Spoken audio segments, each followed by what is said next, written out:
Jim, thanks for having me on. I wonder, listen, it's hard to pin down a particular point of that news conference for you to respond to, but I will ask you, because the president once again accused the previous administration of weaponizing, for instance, the Justice Department. Of course, we now have the president adding to his long list of Democratic officials that he has gotten his Justice Department to investigate, these being the elected officials of the state of Minnesota, including the governor. What's your reaction to those subpoenas? I mean, we know who's weaponizing the Justice Department. That's Donald Trump. Many of us criticized Merrick Garland for being relatively slow and methodic, but that's the way this process is supposed to work. Again, Joe Biden didn't do a weaponization here. He went through the process. He was hands-off. He didn't give direct orders for who to arrest and what to do. Again, that was left up to Merrick Garland, his attorney general. And again, many of us thought Merrick Garland went a little slow. Donald Trump is known to try to distract folks to actually say, oh, the other guy did what he's exactly doing. So we've got to rebuild this. We've got to restore a real Justice Department. And that's a problem right now.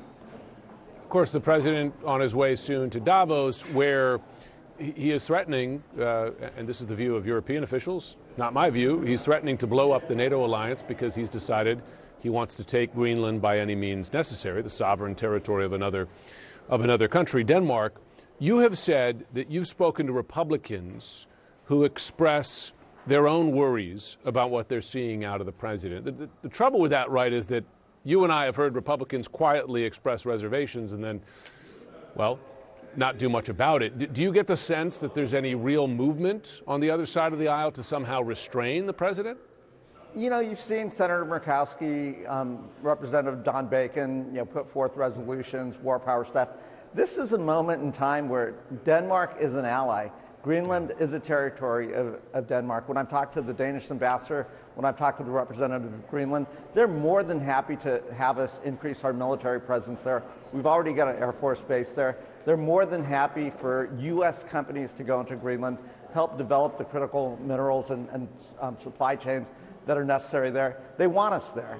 They don't want us there by force. They want us there through cooperation and negotiation. Again, they don't present a threat, and there is no threat from Russia or China or others in Greenland.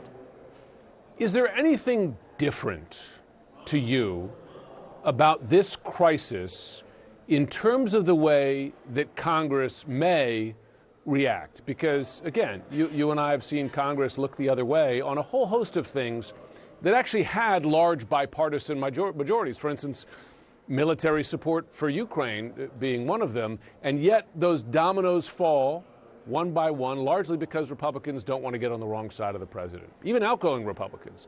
Do you see something different about this crisis with the U.S. threatening treaty allies, or might this just be added to the list of, well, shrugs from Congress?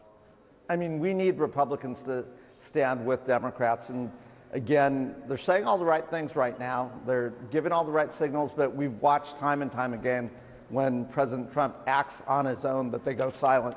This is not a moment to go silent. This is a moment to express your support for NATO, to understand what Article 1 means, to say that, wait a minute, Greenland's not a threat, Denmark is a friend, to send a strong signal to President Trump, especially before, who knows what he's going to say at Davos tomorrow. We saw this rambling 2-hour press conference that you were just referring to. He is, again, unhinged.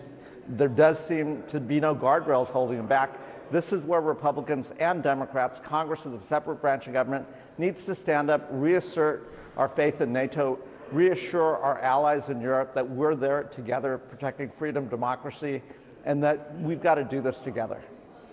Tom Tillis, who actually pulled back some of his criticism today, he was pressed actually on another network as to whether he was criticizing the president, and he said, well, no, I'm not criticizing the president. He has raised the prospect, at least, of blocking new nominations for the president, which a Republican senator could conceivably do. Is that a likelihood in your view? Because the idea of Congress getting together for some big, bipartisan vote might seem out there for a lot of folks watching this broadcast. Do you see something more simple than that, or kind of a lower bar? Tom Tillis is retiring, so maybe he will have the courage to use the means he has. We've talked about doing this maneuver called the discharge petition, putting something out there where if you can get 218 signatures that forces a vote on the floor, we use it to pass subsidies for health care. I think we ought to use it to put something out there to reassure and reaffirm our faith in NATO, our partnership there, and do things to block the president from unilaterally taking action on Greenland. Because again, there's no threat there. We'll see where that goes. Ami